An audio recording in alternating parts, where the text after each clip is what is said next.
A'udzu billahi minasyaitonir rajim. Bismillahirrahmanirrahim. Hari Selasa naik mobil Kopaja. Jangan merasa sedang baik-baik saja. Assalamualaikum warahmatullahi wabarakatuh. Alhamdulillah wassalatu wassalamu ala Rasulillah wa ala alihi wa mawalah, amma ba'du. Sahabat-sahabatku yang dirahmati Allah Subhanahu wa taala. Ada sebuah ungkapan indah yang mana tadi di awal saya sampaikan melalui sebuah pantun. Apa bunyi kalimatnya?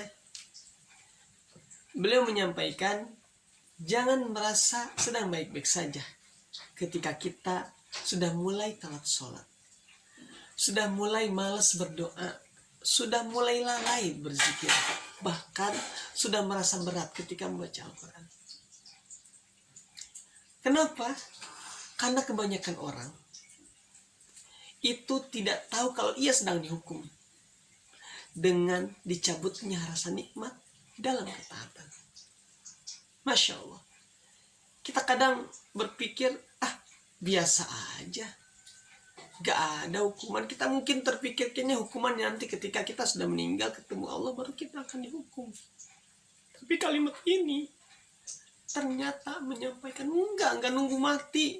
Kita hari ini ketika masih hidup, masih bernyawa, saya bisa menyapa antum, antum bisa melihat saya. Kita itu sedang dalam proses. Kalau kita sudah enggak nikmat atau telat sholatnya, di akhir-akhirkan kita bahkan malas doa sama Allah, kita merasa cukup dengan yang kita punya, maka boleh jadi itu adalah hukuman dari Allah. Kita bahkan untuk berzikir saja susah, mengucapkan subhanallah, alhamdulillah, dan setelah kita susah, maka sejatinya itu adalah hukuman. Oleh karenanya, sahabat-sahabat yang dari Allah Subhanahu wa taala, benar ungkapannya, jangan merasa baik-baik saja.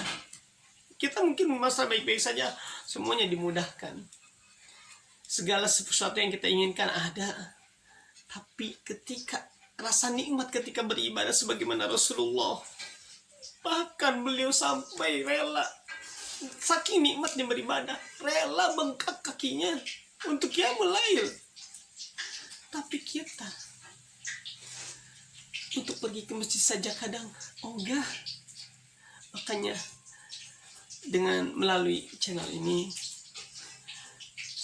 saya mengingatkan diri saya sebenarnya, dan ya buat kita sama, karena tugas kita sebagai seorang muslim saling mengingatkan. Antum boleh ingetin anak juga. Ini hanya menyampaikan sebuah, kita melihat sebuah kalimat yang memang kadang-kadang kita merasa baik-baik saja, padahal sejatinya mungkin boleh jadi Allah sedang menghukum kita yang itu kita tidak rasakan. Dan mudah-mudahan dengan pengingat ini kita berikutnya bersegera ketika sholat, kemudian tidak lalai dalam berzikir. Kita senantiasa berdoa kepada Allah, meminta segala sesuatu kepada Allah, bukan kepada yang lain. Karena manusia sama saja, sama kita. Kita banyak kurangnya, banyak susahnya, banyak gak mampunya. Kalau kita minta sama manusia, ya seperti itulah. Tapi ketika kita minta kepada Allah, Allah maha bisa, maha kuasa. Sebagaimana ketika Nabi Musa dikejar oleh Fir'aun, gak mungkin lari kemana-mana. Tapi bagi Allah, Masya Allah, lautan yang begitu besar, luas, hanya cukup pukulkan tongkat Musa kepada laut itu, maka laut itu terbuka. Logika kita gak mungkin, tapi Allah maha kuasa. Oleh karenanya, sahabat-sahabat yang dari Allah Subhanahu wa taala, mudah-mudahan kita yang hari ini mungkin masih telat ketika sholat, malas doa, lalai dalam berzikir, ya Allah, susah baca Quran, nyari waktunya susah, bahkan berat. Semoga Allah jadikan kita menjadi orang-orang yang bersegera dalam sholat, senantiasa doa dalam setiap apapun. Bahkan kalau sahabat minta garam saja ke Allah, sendalnya rusak, ke Allah doanya. Bahkan mereka bisa saling sangat menikmati Al-Quran, mencintai Al-Quran. Semoga itu hadir dalam diri kita.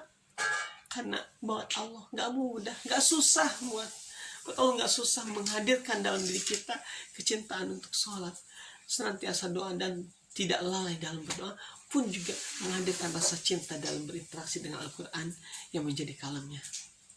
Barakallahu fikum, kurang dan lebihnya mohon dimaafkan. Wassalamualaikum warahmatullahi wabarakatuh.